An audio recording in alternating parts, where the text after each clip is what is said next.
আমরা আজকে শহীদ কুরবান শাহ অনুগামীদের উদ্যোগে মাইসরা অঞ্চলে আমরা একটা ডেপুটেশন দিয়েছি।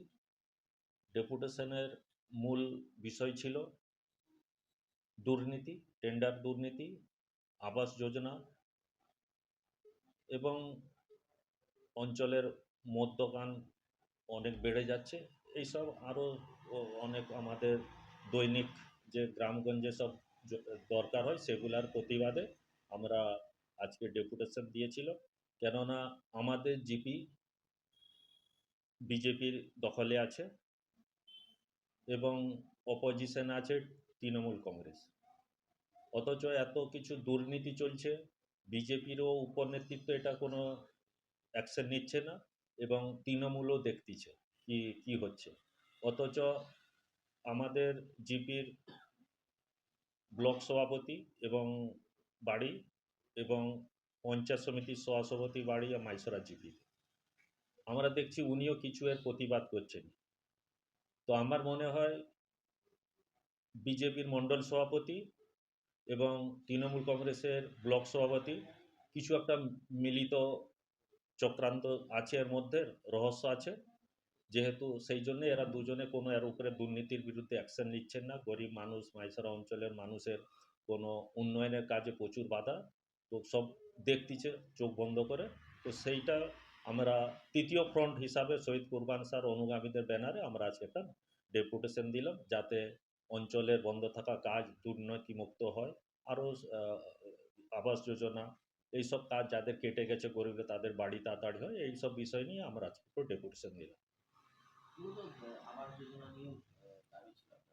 আবাস যোজনা মূল দাবি, কেননা প্রায় আমাদের জিপিতে প্রায় 350 গরিব লোকেরই বাড়ি নেই, যাদের মাটি বাড়ি তারা সব কেটে গেছে, যাদের যাদের দোতলা দুবার পাকা বাড়ি আছে, যাদের দরকার নেই সেই সব লোক পেয়েছে। অথচ আমাদের সব মানে ব্যাকওয়ার্ড এরিয়া সব তাদের বাড়ি পাক, তাদের বাড়ি দেখলে লোকের চোখ দিয়ে জল আসবে, কিন্তু তারাই সব কেটে গেল প্রায় 350 বাড়ি। আমরাও সেটাও দাবি রেখেছি প্রধানের কাছে কি আপনি এটা নিজে এটা ইনভলভ হয়ে যাতে এইসব 350 বাড়ি দুবার ইনকোয়ারি করে এদের মেন লিস্টে যেমন নাম আসে। এটা রাজনীতি চক্রান্ত, কিন্তু এ তো বেশিরভাগ দেখলাম গরিব লোক আর আমাদের কুরবানের যারা সব সাপোর্টার আছে তাদেরই বেশি কেটেছে। এটা চক্রান্ত, রাজনীতি চক্রান্ত। এটা ব্লক সভাপতি আর মণ্ডল সভাপতি, প্রধান, কিছু পঞ্চায়েত মেম্বার মিলে এইসব কাজ করতেছে। আমরা কেননা আমরা দুর্নীতির প্রতিবাদ করছি, সেই জন্যে আমাদের লোক বলে এই জন্যে তাদেরকে অ্যারেস্টমেন্ট করা হচ্ছে বাড়িতে।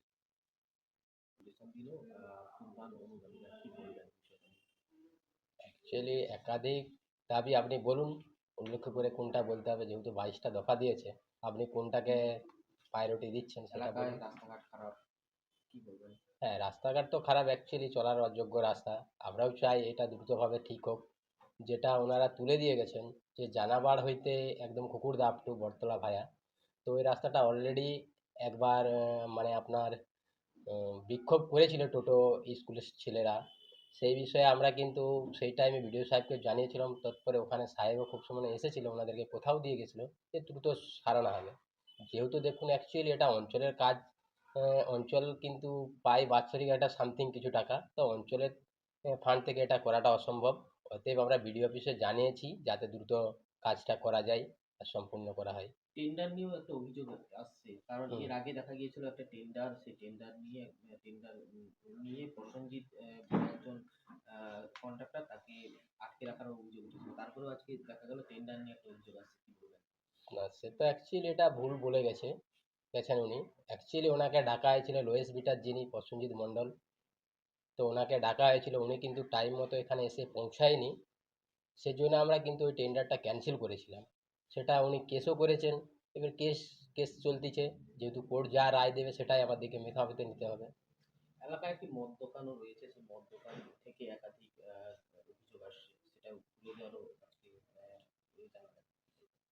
যেই বা যারা গেছুক, অ্যাকচুয়ালি যাদের মদতে আজকে এতদিন মদ দোকানটা তদারকি চলতেছিল, যারাই বসেছে তারাই এখন কোথাও তাদের একটা আঘাত লেগেছে যে মদ দোকানটা তুলতে হবে। আমরা এতে মানে খুবই খুশি হলাম যে তারাও কিছু ভাবছে যে না, এলাকা একটু পরিবেশ পরিচ্ছন্ন থাকুক।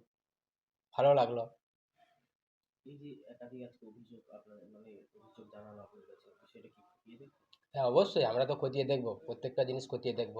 ওখানে আরও দেওয়া আছে, যেমন পঞ্চায়েত হয়তো ত্রিপল ঠিকভাবে বন্টন করতে পারছে না, কিন্তু আপনারা 27টা পঞ্চায়েত আছে, যাকে খুশি আপনারা জিজ্ঞেস করতে পারেন যে সঠিকভাবে এখানে বন্টন হচ্ছে না হয়নি।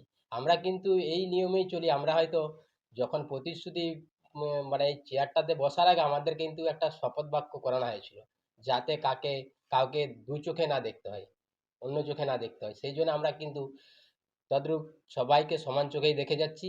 এমনকি প্রত্যেকের প্রাপ্যটাও বুঝিয়ে দিচ্ছি, যাতে এলাকার মানুষের কাছে পৌঁছাতে পারে, যাতে তাদের কাজ করতে সুবিধা হয়, সেই ব্যবস্থাও আমরা করে চলেছি। আবাস যোজনায় যারা প্রকৃত প্রাপক তাদের আবাস যোজনার তালিকায় নাম নেই।